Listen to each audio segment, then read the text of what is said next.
హల్లెలూయా. యేసుక్రీస్తు నామములు అందరికీ శుభాభివందనాలు. ఉదయకాల ఆరాధనకు వచ్చేసినటువంటి సహోదరులందరికీ, మరి వాక్యం వింటున్న వీక్షిస్తున్న ప్రతి ఒక్కరికి కూడా ప్రభు పేరట వందనాలు తెలియజేస్తా ఉన్నా. సమయంలో యోబు యొక్క విశ్వాసాన్ని ధ్యానం చేసుకుందాం. యోబుకున్న విశ్వాసం గొప్ప విశ్వాసాన్ని మనం ఈరోజు కొంచెం విందాం. చూడండి, యాకోబు రాసిన పత్రికలో 5వ అధ్యాయం 10వ వచనం జ్ఞాపకం చేసుకుందాం.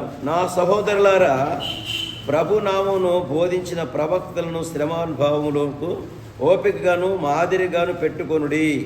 సహించిన వారిని ధన్యులను కొనుచున్నాము కదా. మీరు యోబు యొక్క సహనము గురించి వింటిరి.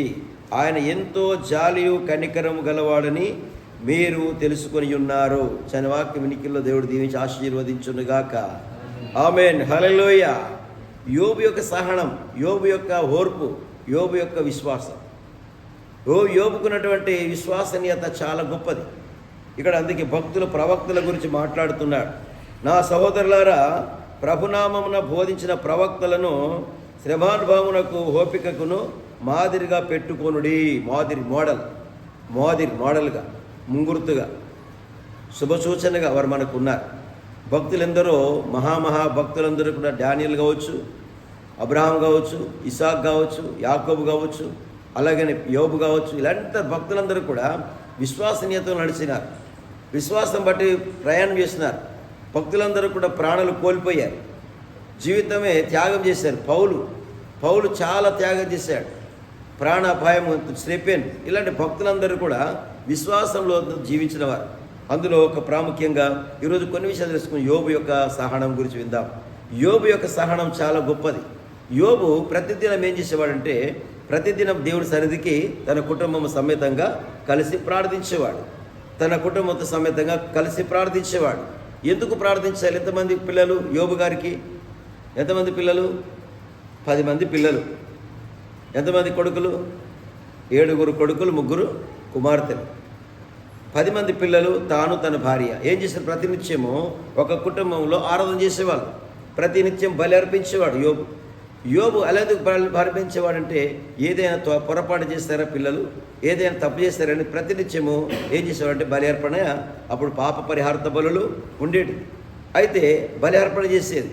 అయితే మనం ఈ రోజున ఆధ్యాత్మికంగా కొత్త నిబంధనల ప్రకారం ఏం చేయాలి? ప్రార్థన బలిపీఠం. ప్రతి కుటుంబం కలిసి, భార్య పిల్లలు కలిసి ఏం చేయాలి? తల్లిదండ్రులందరూ కలిసి ప్రార్థన చేయడమే దేవుణ్ణి బలి అర్పణ చేయడం, ప్రార్థించడం. ఈ రోజున మనము అలా చేసిన ద్వారా ఏం జరుగుతుందంటే, దేవుడు ఏదైతే మన మీద కీడు రానయిందో దాన్ని తీసివేస్తారని జ్ఞాపకం చేస్తాం. యోబు ప్రతినిత్యం అలాగ తన కుటుంబంతో సమేతంగా ఒక్కొక్కరింట్లో ఒక్కొక్క రోజున అలా బలి అర్పణ ప్రార్థన చేసుకుంటూ వస్తూ ఉన్నాడు. శుద్ధీకరణ చేస్తూ ఉన్నాడు, పరీక్షిస్తూ ఉన్నాడు. దేవుని దగ్గర తన పిల్లల కొరకు చేతెత్తి ప్రార్థన చేస్తూ ఉన్నాడు. మన పిల్లల కోసం తల్లిదండ్రులు మనం కూడా ప్రార్థన చేయవలసిన అవసరం ఉంది. తల్లిదండ్రులు మనము పిల్లల కొరకు ప్రార్థన చేయాలి. పిల్లల భవిష్యత్, పిల్లల యొక్క పరిశుద్ధత, పిల్లల యొక్క జీవన విధానాన్ని బట్టి కూడా మనం పిల్లల కోసం దేవుని దగ్గర ప్రార్థన చేయడం బాధ్యత తల్లిదండ్రుల యొక్క విధానం. అదే యోబు గారు అలా ప్రార్థన చేసుకుంటూ వస్తూ ఉన్నాడు. దేవుని దగ్గర అతడు మొక్కుబడి చెల్లించుకుంటూ వస్తూ ఉన్నాడు. చూడండి, యోబు గ్రంథంలో మనం జ్ఞాపకం చేసినట్టయితే యోబు గ్రంథం 1వ అధ్యాయము 5వ వచనంలో చాలా చక్కగా రాసి ఉంది. జ్ఞాపకం చేసుకుందాం. యోబు గ్రంథం 5వ వచనం, వారి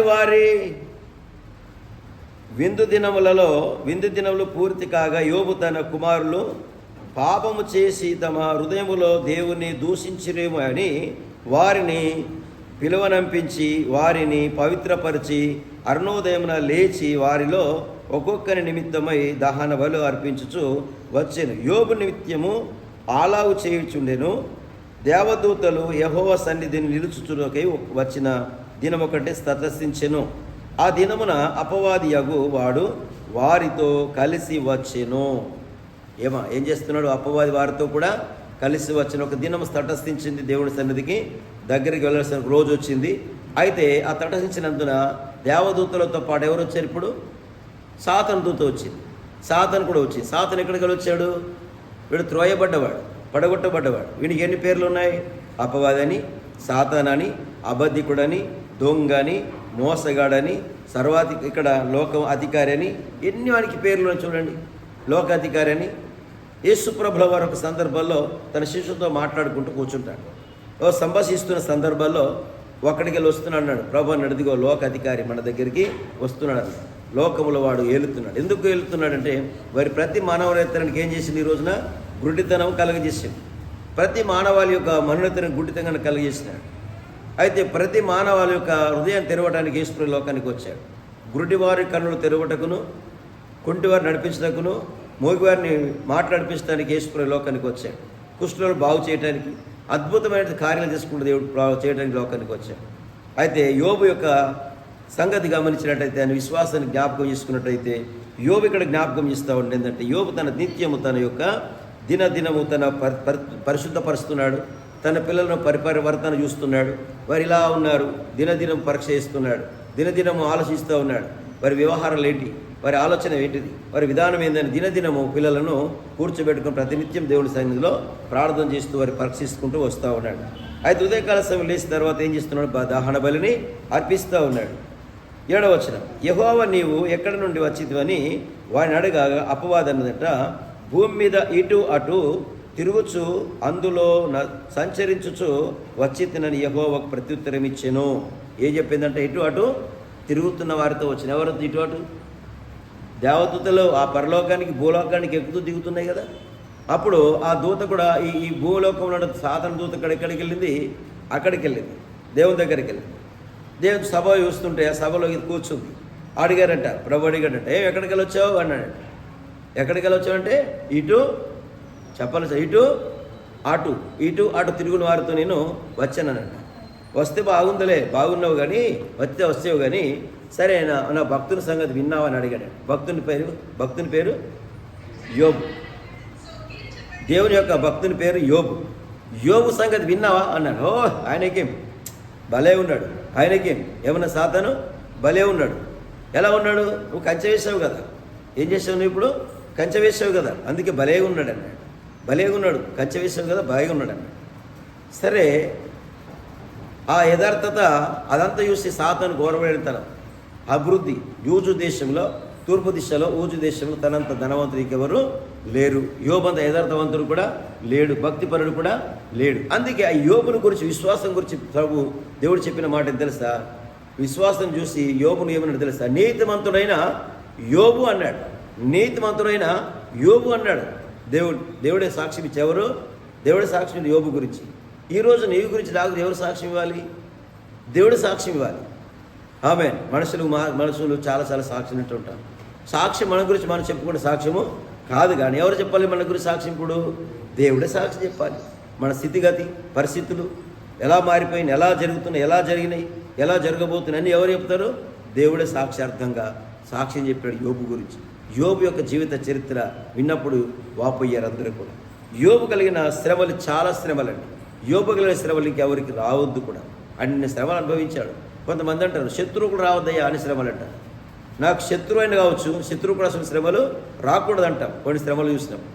యోబుకున్న శ్రమలు చాలా విపత్తులు వచ్చాయి.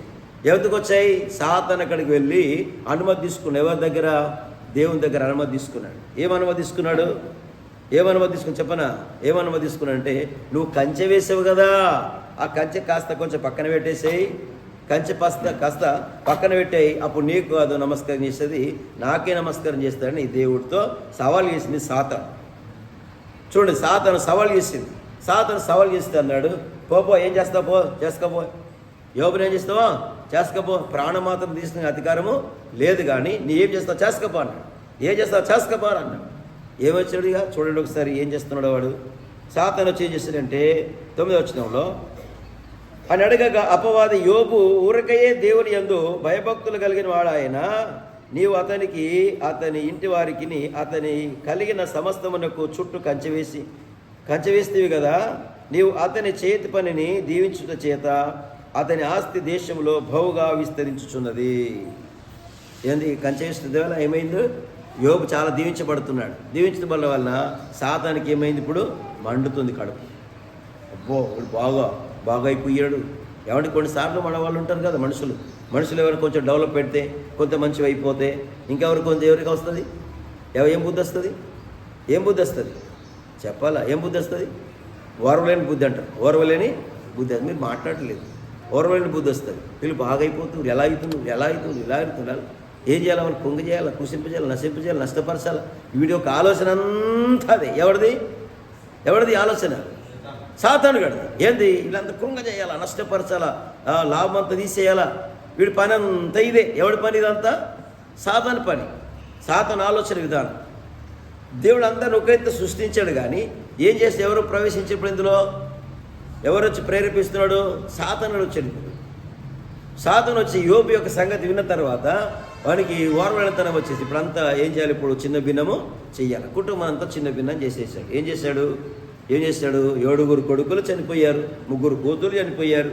ఏమండి చూడండి, అన్నీ వెళ్ళిపోయాయి. ఏమి ఆస్తులు గుంజుకోయారు, అంత ఆస్తులు వెళ్ళిపోయాయి. పేదవాడు అయిపోయాడు, ఏం లేనివాడు అయిపోయాడు, మరి నిస్సహాయ స్థితిలో ఉన్నాడు. ఎవరు కూడా అతని చూడడానికి లేడు. అంతా ఏం చేశాడు? అంతపోయిన ఆస్తులు అంత పర్వాలేదు. ఇంకేం చేశాడు? చివరికి ఏం కలిగేసాడంటే ఒక రోగం పెట్టాడు. ఏం రోగం పెట్టాడట? ఏం రోగం పెట్టాడు? యోబుకి తెలుసా? యోబుకి రోగం తెలుసా? ఏమన్నా ఎన్ని రోగాలు లేవు లోకంలో? ఎన్ని రోగాలు పెడితే ఎన్ని బీపీలు లేవు, ఎన్ని షుగర్ లేవు, ఎటువంటి వ్యాధులు లేవు, ఎన్ని పక్షవాతాలు లేవు, ఎన్ని కుష్ఠరోగులు లేవు, ఎన్ని క్యాన్సర్ లేవు, ఎన్ని ఎయిడ్స్ రోగాలు లేవు, ఎన్ని రోగాలు లేవు. ఏదో ఒక రోగం పెట్టచ్చు కదా. యోబుకి ఏ రోగం పెట్టాడు? ఇప్పుడు సిగ్గులోని రోగం పెట్టాడు. సిగ్గులోని రోగం అంటే ఏం రోగం? గజ్జి రోగం పెట్టాడు. ఎక్కడ గోకుతాడు? 10 మందిలో గోకుతాడు, ఒంటరిగానే గోకుతాడు, బస్ స్టాండ్లో గేపుతాడు, ఇంకా రైల్వే స్టేషన్ అయినా గోకుతూనే ఉంటాడు. ఏం రోగం మీకు పట్టింది? ఏమండి మీకు అనుభవం ఉందా? లేదా మీకు అనుభవం లేదా? అది గోకి ఏమవుతుంది? అప్పుడు చాలా మండిపోద్ది. అబ్బో హాయి అంటుంది గోకిటప్పుడు. తర్వాత ఎంత హాయి అనిపిస్తుందో, తర్వాత కూడా నీరస్తుంది, ఇంకా భయంకరమైన తెలుసా. అటువంటి వ్యాధి పెట్టాడు. ఎవరికి? యోబుకు పెట్టాడు. చిల్లి పెంక తీసుకొని ఏం చెప్తున్నాడు? రాసుకొని గోక్కొని రక్తాలు వెళ్ళిపోతున్నాయి. అటువంటి వ్యాధి పెట్టాడు. ఎవరికి? యోబు అనుకోవచ్చు, అన్నీ చనిపోయిన అందరూ పోయినా అయ్యో నేనెందుకుంటే అనిపించవచ్చు. ఆయన ఎంత బాధకరమైన బాధ అనిపించవచ్చు యోబుకి. ఆయన దేవుని అది విశ్వాసం వీడలేడు, విశ్వాసముని పట్టుకున్నాడు అతడు. అందుకే యోబు విశ్వాసానికి చాలా గొప్పగా మనకు మాదిరిగా ఉన్నాడు అతడు. చూడండి, గమనిస్తాం. యోబు గ్రంథంలో 12వ వచనం అదండి, 1:12వ వచనంలో, యెహోవా ఇదిగో అతనికి కలిగిన సమస్తమును నీ వశమున ఉన్నది, అతని మాత్రము నీ ఏ హానియు చేయకూడదని అపవాదికి సెలవీయగా వాడు యెహోవా సన్నిధి నుండి బయటకు వెళ్ళింది. నువ్వెన్నైనా చేసుకో బాబు, ఎన్ని రోగాలు పెట్టు, ఎన్ని ఆస్తి నష్టపరిచి ఏమని నీ ప్రాణం తీసే హక్కు నీకు లేదు. ఏం హక్కు లేదు సాతానికి? ప్రాణం తీసే హక్కు లేదో. అన్నీ పోవచ్చు, ఎన్ని అయినా కోల్పోవచ్చు, ఆస్తులు కోల్పోవచ్చు, అంతస్తులు కోల్పోవచ్చు, కానీ ప్రాణం మీద దానికి అధికారము లేదు అని యోబు గురించి దేవుడే సాక్ష్యం ఇచ్చాడు. అపవాదికి సమయం ఇచ్చాడు. ఏం చేస్తావు? ఏం చేస్తావా? చేసుకపో అన్నాడు. వచ్చేసరికి ఏం చేసి అన్నీ కూడా కొల్లగొట్టేసాడు, అన్నీ కూడా వెళ్ళిపోయి. సరే, అది అంతకే సరిపోయిందా? అంతకే సరిపోకుండా ఇంకొక మాట చూద్దాం. చూడండి, యోబు గ్రంథం 2వ అధ్యాయంలో జ్ఞాపకం చేసుకుందామండి. 6వ వచనం నుంచి చదువుకున్నట్లయితే యోబు 2:6, అతడు నీ వశమున ఉన్నాడు, అతని ప్రాణం మాత్రం నీవు ముట్టవద్దని సెలవిచ్చెను. కాబట్టి అపవాది యెహోవా సన్నిధి నుండి బయలువెళ్ళి అరికాల మొదలుకొని నడినెత్తి వరకు బాధ కలుగు కురుపులతో మొత్తెను. అతడు ఒళ్ళు గోక్కునుటకై చెల్లి పెంకు తీసుకొని బూడిదలో కూర్చుండగా అతని భార్య వచ్చి ఏమంటుంది? ఇప్పుడు ఏమండి అతని భార్య వచ్చిందంట, నువ్వు సావు అంట. ఏమంటారు కొన్ని ఇళ్ళలో? ఏమంటారు? భర్తను గురించి ఏం మాట్లాడుతుంటారు? నువ్వు సావు. ఏం చావు? ఇది ఎవరి మాట? సైతాన్ యొక్క మాట. వారిలో ప్రవేశించింది సాతాను యొక్క కుటుంబంలో ప్రవేశించింది. నువ్వు సావు. ఎందుకు? చనిపోతే ఏం కాయచ్చు? ఇంకొక భర్తను, చెప్పండి బాబు, ఇంకో భర్తను చేసుకోవచ్చు. అంటే బైబిల్ ప్రకారంగా గమనించినట్టయితే భర్త చనిపోతే భార్య ఇంకొకరిని చేసుకోవచ్చు. భర్త బతికుండంగా ఇంకొకరిని చేసుకోరాదు. చేసుకోరాదు. అంటే సావు, ఇది రోగగ్రస్తుడు అయ్యాడు కదా, రోగంతో పట్టినాడు కదా పాపం, సావని ఒకటే పట్టుబట్టాడు. అయితే ఇక్కడ గమనించినట్టయితే ఆ మాటకు చాలా సాతానికి చోటు దొరుకుతుంది. కొన్నిసార్లు కుటుంబాలు ఇలాంటి ప్రవర్తన ఇస్తూ ఉంటారు. ఇది మంచి మాట కాదు, ఇది సైతాన్ మాట. అయితే చావు అని చెప్పి అప్పుడు అన్నాడు, యోబు నోటితో కూడా పాపము చేయలేని రాశాడు. ఏమంటాడట, యోబును భార్య అని అన్నాడు, నువ్వు మూర్ఖురాలు మాట్లాడుతున్నావు అన్నాడు. అంటే మనము మేలు అనుభవించినప్పుడు కీడు అనుభవించకూడదా? ఇన్ని దినాలు ఎంత అనుభవించాం సంతోషాన్ని, ఇప్పుడు కీడు ఎందుకు అనుభవించకూడదు? మేలు కీడు మేలుగా రెండు కూడా ఎక్కువగా మనం గమనించాలి. ఏమండి, సుఖ దుఃఖాలు రెండు పెట్టాడు దేవుడు, సుఖ దుఃఖాలు రెండు పెట్టాడు. సుఖపడ్డా దుఃఖపడ్డా అవి రెండింటిని ఒక్కంటే కాంప్రమైజ్ చేసుకోవాలి. సుఖము రాగానే సంతోషించి ఆనందపడేది లేదు, దుఃఖం రాగానే ఏడవకుండా కూర్చుండేది లేదు. దుఃఖమైన సుఖమైన రెండింటిని ఈక్వల్ చేసుకున్నప్పుడే మన జీవితం శైలి బాగుపడుతుంది. కొన్నిసార్లు మనం అన్నీ ఉంటేనే గొప్పగా మాట్లాడుతూ ఉంటాం, ఏమి లేకపోతే నిస్సహాయ స్థితిలో ఉంటుంటాం. అన్నీ ఉన్నా లేకపోయినా ఒకే అంతే. ఈ రెండింటిని మనం కాంప్రమైజ్ చేసుకోవాలి, నేర్చుకోవాలి. ఉన్నా లేకపోయినా ఒక్కంతా నేర్చుకుంటే సరైనట్టు జీవితం. అయితే యోబు భార్య చిన్నప్పుడు యోబు భార్యతో అంటున్నాడు, అందుకతడు మూర్ఖురాలు మాట్లాడినట్టు నీవు మాట్లాడుచున్నావు, మనము దేవుని వలన మేలు అనుభవించుదుమా, కీడును మనము తగదా అనేను. ఆ సంగతిలో దేవుని వలన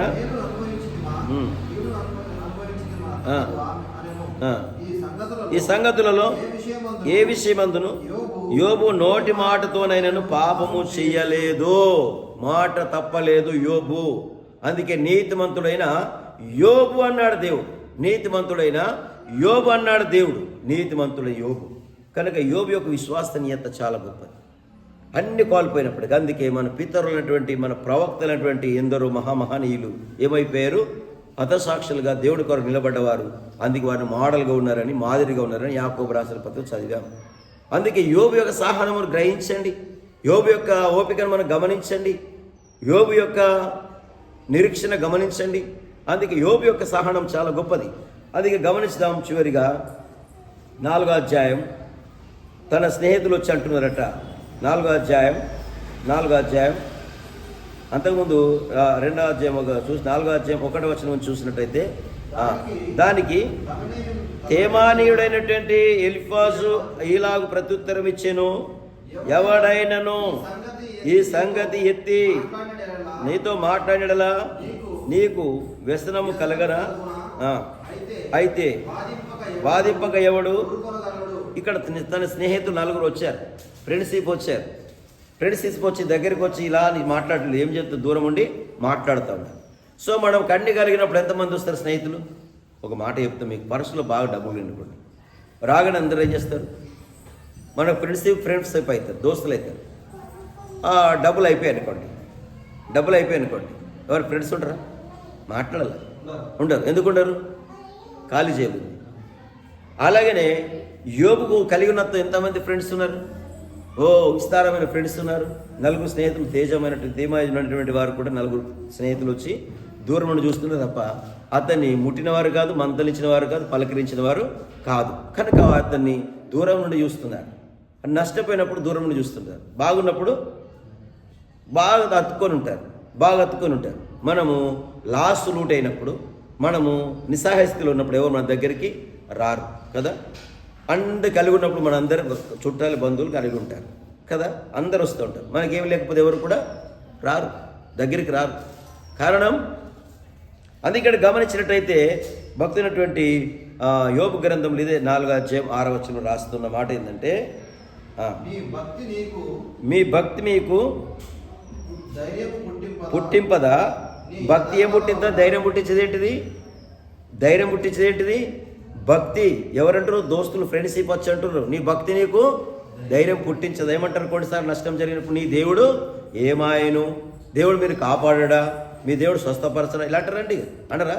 అంటారు. యోబులు కూడా అలాగే మాట్లాడుకుంటారు వచ్చి. ఇక్కడ ఫ్రెండ్షిప్ ఉన్నప్పుడేమో బాగా నమ్మారు, ఇప్పుడేమో ఏమంటారు? దేవుని భక్తిని కాపాడదా,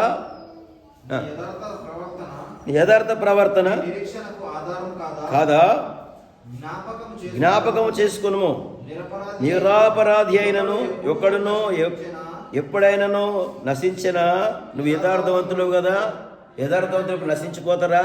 ఇలా యథార్థవంతుడు కదా, నువ్వు భక్తిపరుడు కదా, నువ్వు ఏం చేస్తున్నావు? ఇప్పుడు అవహేళన చేస్తున్నారు. మన భక్తిని కొన్నిసార్లు ఏం చేస్తారు? అవహేళన చేస్తుంటారు. అందుకే భక్తి ఆలన చేస్తూ ఉంటున్నప్పుడు ఇక్కడ భక్తున్నటువంటి యోబు గారి నుంచి మాట్లాడుతున్నాడు. యథార్థతను ఎక్కడనైనా నిర్మూలమగునా, నేను చూచినంత వరకు అక్రమమును దున్ని కీడును విత్తువారు దారినే కోయుదురు. ఏం చేస్తున్నారంట? అక్రమమును దున్ని ఏం వెలుకుతున్నారట? కీడును విత్తనం అని వేస్తున్నారు. కీడుని విత్తనం. ఎవరు కీడు చేస్తారు? ఇప్పుడు సాతాను వాడు ఏం చేస్తాడు? యోబు జీవితంలో కీడు తలపెట్టాడు. కీడు తలపెట్టడానికి కారణం ఏంటంటే తన యథార్థతను బట్టి, తన భక్తి విశ్వాసాన్ని బట్టి ఏం చేస్తాడంటే సాతాను గాడు శోధనలోకి తీసుకొచ్చాడు. శోధన అనేది దేవుని వల్ల కలగదు. దేవుడు అభివృద్ధి పథం నడిపిస్తూ ఉంటాడు, దేవుడు వృద్ధిపరుస్తూ ఉంటాడు, దేవుడు ఆశీర్వదిస్తూ ఉంటాడు. కానీ సాతానుడు కృంగజేసి కృషింపజేసి నశింపజేసే పని సాతానుడు యొక్క పని. అందుకే ఇక్కడ సాతానుడు ఏం చేశాడు? యోబు యొక్క జీవితంలో అన్నీ కూడా పోగొట్టాడు. ఒకటే నిశ్చయిత కలిగి ఉన్నాడు యోబు. దేవుడు ఇచ్చాడు, దేవుడు తీసుకెళ్ళాడు, దేవుడి నామానికి స్తోత్రం అన్నాడు తప్ప ఎవడు దేవుని నాకేమీ చేయలేదని దేవుని గురించి ఏమాత్రం చెప్పుకోలేడు. దేవుని యథార్థతను మానేలేతాడు, తన విశ్వాసాన్ని విడలేడు. అది ఇక్కడ గమనించుదాం. చివరిగా గమనిద్దాం. అయితే ఇక్కడ తన యొక్క జీవితంలో యథార్థతను మానుకోకుండా ప్రభు సన్నిధిలో జీవించాడు. అయితే మరి విత్తనం వేసులో మరి నీతి అనే విత్తనం వేయడి ప్రేమనే కోతకొస్తాం. అయితే విత్తినది విశ్వాసం అనే విత్తనము యోబు గారు మనకు కూడా విత్తారండి. ఆ విశ్వాసంలో సాగిపోదాం, నిత్య జీవానికి వారసులు అవుదాం. దేవుడి మాటలు వాక్యం అంతరాత్మ దేవుడు దీవించును గాక.